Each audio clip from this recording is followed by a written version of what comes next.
Здравствуйте! В эфире информационная программа «Настоящее время. Азия». В пражской студии я Динара Аргин. Сегодня в выпуске. Авиабойня в Сирии. В ходе продолжавшейся всю ночь бомбежки города Идлиб убиты и ранены 250 гражданских лиц. Среди погибших 7 детей. Российские военные утверждают, что бомбили не они. 200 тысяч гастарбайтеров депортированы домой в Таджикистан. Ученые-экономисты прогнозируют массовый исход таджикских рабочих и захваченной кризисом России. Хотел опять поехать, но въезд в Россию для меня закрыт. Не знаю почему. Между жизнью и смертью. Катастрофическое положение с пересадкой органов в Кыргызстане. Законы не приняты, своих трансплантологов почти нет, а деньги на лечение за границей не собрать. Мама говорит, это я виноват, что ты бомбишь. Я говорю, нет, не виноват. Я свою боль.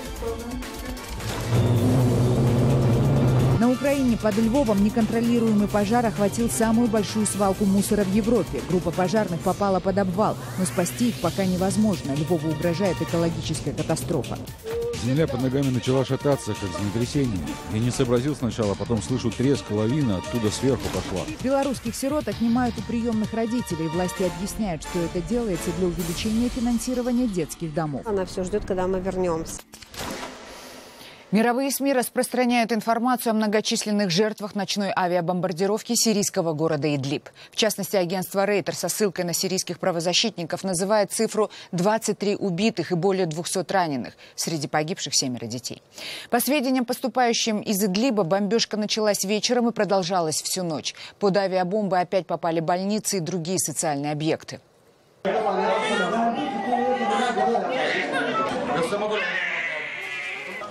По данным Сирийского центра мониторинга прав человека, авиаудары по городу нанесли российские военно-космические силы. Так называется ВВС России.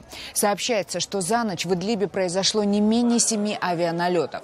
Город находится под контролем исламистских повстанцев, связанных с группировкой Джабхат ан-Нусра. Но, как утверждают правозащитники, в результате ударов позиции боевиков почти не пострадали. Зато город практически полностью лишился системы здравоохранения. Все имеющиеся силы спасателей сейчас брошены на разбор завалов, под которыми находятся люди, и, возможно, число жертв увеличится. Вы видите кадры, которые сегодня облетели все мировые телеканалы. Спасателям удалось вытащить из-под развалин выжившего ребенка. О судьбе его родителей и близких ничего не известно.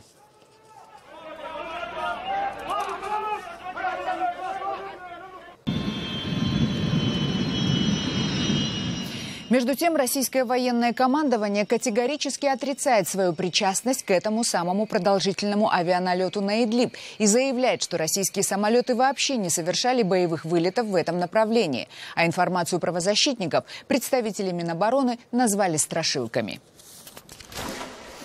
В Казахстане отметили День памяти жертв политических репрессий. По обыкновению жители Алма-Аты собрались у памятного камня рядом со зданием бывшего НКВД. На этот раз там вспоминали не только жертв казахского голодомора и сталинских расстрелов, но и провели параллели с современной ситуацией, сложившейся в последние дни в республике. В частности, прозвучали требования освободить всех арестованных в ходе недавнего подавления митингов по земельному вопросу. Репортаж Дмитрия Белякова. Утром 31 мая в сквере возле бывшего здания НКВД, а ныне следственного изолятора Комитета национальной безопасности, многолюдно. По периметру парка полицейские патрули и сотрудники в штатском. Неподалеку спецмашина, транслирующая видео напрямую в департамент внутренних дел города, и большой автобус с полицейскими. В сквере гражданские активисты возложили цветы к памятной плите на месте, где должен быть установлен памятник жертвам репрессий и голодомора. Председатель комитета Жанаузень-2011 Рамазан Есергепов обратился к властям Казахстана с требованием прекратить преследование граждан, арестованных в ходе земельных протестов. В противном случае журналист пообещал начать голодовку 20 июня. Все активисты и участники митингов по земельному вопросу должны быть безоговорочно оправданы, а уголовное дело над ними прекращены. Вот в знак протеста, вот мы уже сделали заявление, когда шли, я прошу всех поднять руку, это и есть ваш тоже протест, поддержку этих политически репрессированных людей в настоящее время, на наших глазах. Это не 37-й год, это сейчас, это время. После заявления прошла традиционная ежегодная церемония вручения премии «Свобода» за вклад в развитие демократии и построение гражданского общества. Двое из 3 лауреатов, Барт из Уральска, Жанат Есентаев, и редактор оппозиционного сайта «Накануне» Гузяль Байдалинова, в данный момент находятся под арестом. Еще одна премия присуждена главе правозащитной организации «Журналисты в беде» Разлане Таукиной. Собравшиеся возле памятной плиты обсудили также планы комитета по защите задержанных в ходе земельных протестов Араша, в первую очередь отметив тех активистов, чьи дела могут быть переквалифицированы из административных в уголовные. Те люди, которые задержаны в Атырау, в Уральске, ну и сейчас, так сказать, Мухаммед Абжан в Астане. То есть для нас вопрос о защите этих людей ключевой. То есть потому что по этим статьям, как известно, предусмотрены достаточно длительные сроки тюремного заключения. И вот это очень сильно беспокоит. Никто из собравшихся в сквере не был задержан, и возложение прошло мирно. В скором времени эту плиту, стоящую в парке уже 23 года, должен заменить полноценный памятник жертвам репрессий и Голодомора. Городские власти уже объявили об открытии конкурса на эскиз монумента. Дмитрий Беляков, Павел Энгельгард. Настоящее время. В казахстанских соцсетях распространяется информация, что среди задержанных и арестованных во время подавления протестов по земельному вопросу в СИЗО находятся даже 20-летняя беременная женщина и 70-летний пенсионер. Многим арестованным, а их десятки, грозят длительные сроки тюремного заключения. В их числе гражданские активисты Макс Бокаев и Талгат Аян, задержанные на 15 суток по обвинению в призывах к несанкционированным митингам. Как сообщил их адвокат, теперь активистов могут обвинить в подготовке госпереворота. На защиту Бокаева и Аяна встали жители города Атырау. В YouTube появились частные обращения с требованием их освободить. Я уверена, что Макс Бокаев и Талгат, и другие, Ерлан, другие остальные люди, агалар, они невиновны. Единственное, что они хотели, то, что они выступили в защиту своей земли. Получается, в их лице считают все общество. Считают просто животными, с которыми можно делать все, что угодно. Вот эти все задержания, они уже стали позорным пятном в истории Казахстана, потому что они были освещены всеми европейскими, всеми английскими, всеми СМИ, которые существуют в мире. Мы требуем освободить наших арестантов.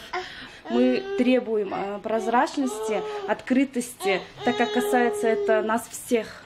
В Таджикистан из России начинают массово возвращаться трудовые мигранты. По официальным данным, число только депортированных таджикистанцев составляет 200 тысяч человек. На родине их ждет, скорее всего, безработица. Ученые-экономисты предупреждают, что в республику и захваченной кризисом России может вернуться еще около 1 миллиона трудовых мигрантов. О том, чем это может грозить стране, наш корреспондент Анушервон Арипов. Вот здесь 3 комнаты. 3 семьи в них живет. Комнату снимаем за 200 сомани, $25 в месяц. Платим за свет и воду. Это кухня общая. Тяжело.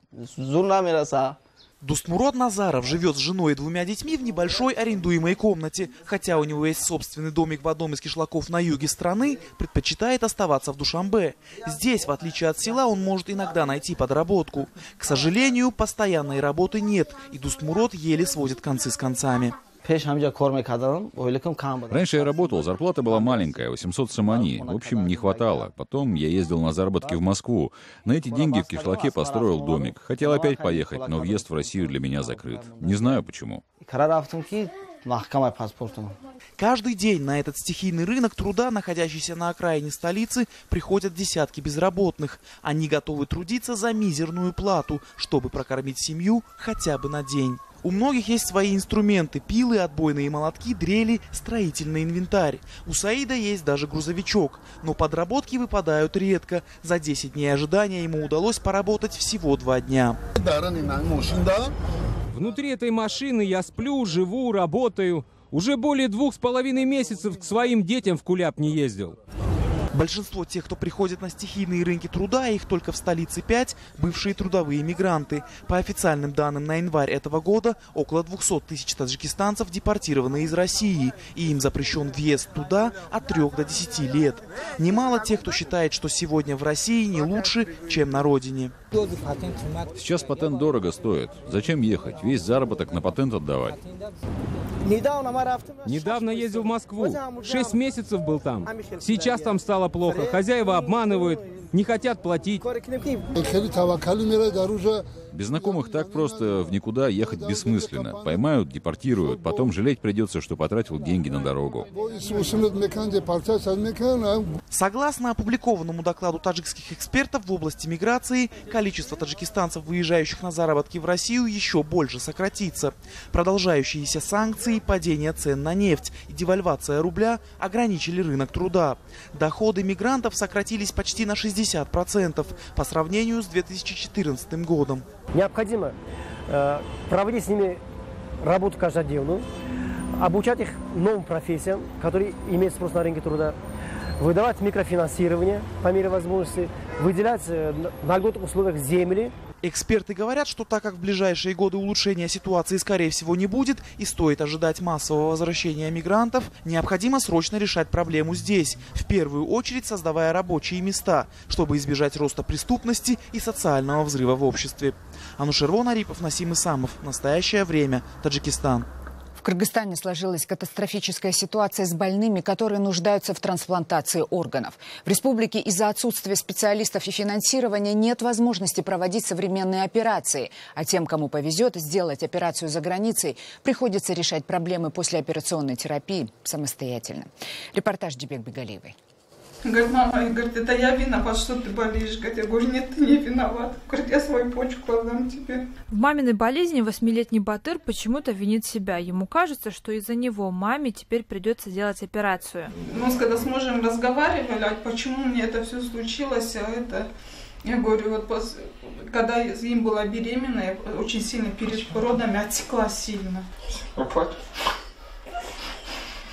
А еще из разговоров взрослых Батыр знает, что им нужно собрать денег. Очень много денег, чтобы вылечить маму. Их папа собрал только частично. На работу уезжаю, не успокаиваюсь. В основном стараюсь не думать об этом. Но все равно думаешь, но многие ничего не рассказываешь и не показываешь. Сама Эльвира старается держаться, хотя одна из ее почек уже отказывает. Еще чуть-чуть и может быть совсем поздно. А гемодиализ ей противопоказан. А у меня уже получается фильтрация очень низкая. Из положенных 90% у меня 18% фильтрации. 15% это прямая дорога на гемодиализ. Отдать свою почку ей согласился отец. Операцию будут делать в Турции. Мне уже 62 года. Для родителей дети, это всегда дети, независимо от их возраста. На лечение нужно $30 000, 20 из них уже собраны. Где взять остальные деньги, семья не знает. Все, что можно, Баралбаевы продали, кроме дома, который принадлежал отцу Мурата. 2 месяца назад он умер, и по закону свекровь Эльвиры пока не может выставить его на продажу. И жизнь мамы Батыра сейчас зависит только от того, соберут деньги или нет. Все, что у меня было на тот момент, машина, квартира, я все продал. Но даже когда деньги на операцию находят, в Кыргызстане это не означает, что пациент будет здоров. Неожиданное отторжение после пересадки почки в Турции у Нурлана началось 2 месяца назад. Я гриппом заболел. После этого у меня был плеврит. И наши врачи, нефрологи, назначили мне сильные антибиотики. И получается, интоксикация произошла, почки пересаженные. И она отказала в итоге. Произошло оно не о вине почки или меня, а именно о вине врачей наших, нефрологов. Свое лицо Нурлан попросил закрыть специально. Он сейчас в очереди на бесплатную операцию за границей. Проблемы с Минздравом, считает Нурлан, могут помешать попасть в список. Делать пересадку в Кыргызстане он боится. Сказать, что они ничего не знают, это ничего не сказать. Они многие диагнозы и лечение назначаются вслепую абсолютно.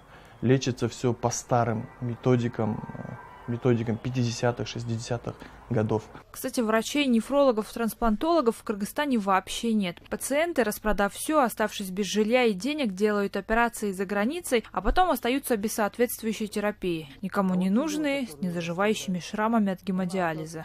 Мы в основном турецкие заказываем, потому что там государство помогает своим, и в аптеке можно, говорят, что за 2000 с чем-то купить. Ильдару повезло, у него хороший врач и родители, которые могут покупать дорогие лекарства за границей. Иммунодепрессантов, которые выделяет государство, хватает всего на пару месяцев, поэтому остальные пациенты выживают как могут. Например, в прошлом году было выделено 10 миллионов 800 тысяч сомов на 137 человек. Это хватило где-то на 3 месяца. В этом году как раз 7 числа будет тендер. Тоже выделяется 10 миллионов 800 тысяч сомов. А уже больных 190 человек. Это по нашим подсчетам, это хватит на месяц, максимум 1,5 месяца хватит. У него, как и у всех недовольных системой граждан, одно требование – денег на медицину давать надо больше, но ни на поддержку почечников, ни тем более на развитие отечественной трансплантологии денег в бюджете пока нет. Дюбек Бегалиева, Азат Антумаков. Настоящее время. Бишкек, Кыргызстан. Далее в программе. На Украине под Львовом неконтролируемый пожар охватил самую большую свалку мусора в Европе. Группа пожарных попала под обвал, но спасти их пока невозможно. Львову угрожает экологическая катастрофа. Земля под ногами начала шататься, как землетрясение. Я не сообразил сначала, потом слышу треск, лавина оттуда сверху пошла. Белорусских сирот отнимают у приемных родителей. Власти объясняют, что это делается для увеличения финансирования детских домов. Она все ждет, когда мы вернемся. КНДР провела очередной неудачный запуск баллистической ракеты со своего восточного побережья. Об этом сообщают власти Южной Кореи. По их данным, запуск произошел в 5 утра по местному времени. Южнокорейское агентство Рёнхап сообщает, что речь идет о ракете средней дальности Мусудан. Она взорвалась, едва оторвавшись от стартовой площадки. Пхеньян последние месяцы проводит испытания собственных баллистических ракет буквально одно за другим. Нынешний пуск третий, начиная с апреля. И все они были неудачными. Но лидеров Северной Кореи это не останавливает, как и резолюция ООН, которая запрещает КНДР проводить подобные испытания. Неоднократно в Пхеньяне заявляли, что их баллистические ракеты с ядерными боеголовками в первую очередь направлены против США и Японии. Европейские страны НАТО решили резко увеличить расходы на оборону. Это произошло впервые за 10 лет. В НАТО не скрывают, что рост оборонных расходов связан с агрессивными действиями России. Одновременно с закупками новых образцов вооружений командование Североатлантического альянса намерено создать многотысячные постоянные группировки в Польше и Балтийских странах. Позвольте мне быть максимально ясным. Войск НАТО в Польше после Варшавского саммита будет больше, чтобы продемонстрировать абсолютно точный посыл. Нападение на Польшу будет считаться нападением на весь альянс. В июле НАТО собирается провести саммит в Варшаве, где, как анонсируется, будут приняты самые радикальные решения по увеличению группировок НАТО в Восточной Европе. А перед саммитом в Польше пройдут крупнейшие за последнее время учения стран Североатлантического блока. В них примет участие 30 тысяч военнослужащих, сотни единиц бронетехники и авиации. Украинская летчица Надежда Савченко вышла на работу в Верховную Раду Украины, куда она была избрана, пока находилась в российской тюрьме. Взойдя на трибуну, Савченко сразу же начала делать довольно резкие и эмоциональные заявления в адрес украинских депутатов.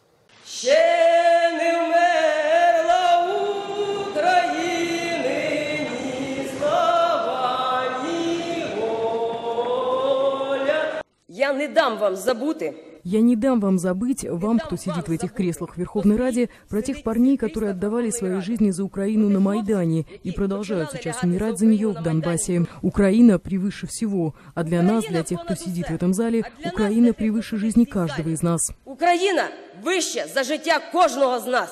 Вы видите кадры, как после своего выступления Савченко срывает с трибуны свой портрет, который висел там многие месяцы. И на его место вывешивает плакат с изображениями других украинцев, которые остаются в российских тюрьмах. Надежда Савченко пришла на работу в Раду к 7 утра и была крайне удивлена тем, что ее коллеги-депутаты начинают собираться самое раннее к 10 часам. Савченко пришлось прождать у закрытых дверей украинского парламента более 3 часов.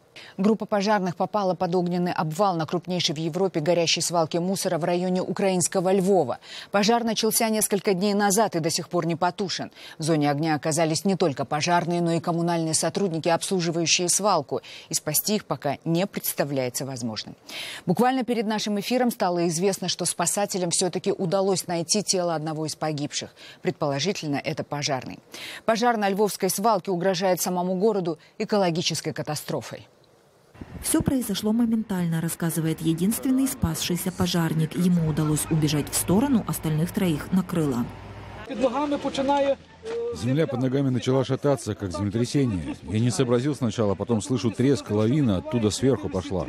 Поздно вечером оказалось, кроме 3 пожарных в зоне, был еще один человек. Скорее всего, работник местного коммунального предприятия, которое обслуживает свалку. Ночью поиски пришлось прекратить. После сильного ливня произошел еще один оползень в зоне поисков. Поскольку пожар возобновился, а дождь не прекращается, пласты мусора продолжают двигаться. За ними следят геодезисты, но поиски пока не прекращают. Одновременно с поисковой операцией спасатели и строители укрепляют берега так называемых гудроновых озер и дамбу, которая их удерживает. Там накопилось около 500 тысяч тонн инфильтрата и так называемых кислых гудронов. Это продукты переработки нефти, которые тоже вывозили сюда, на свалку.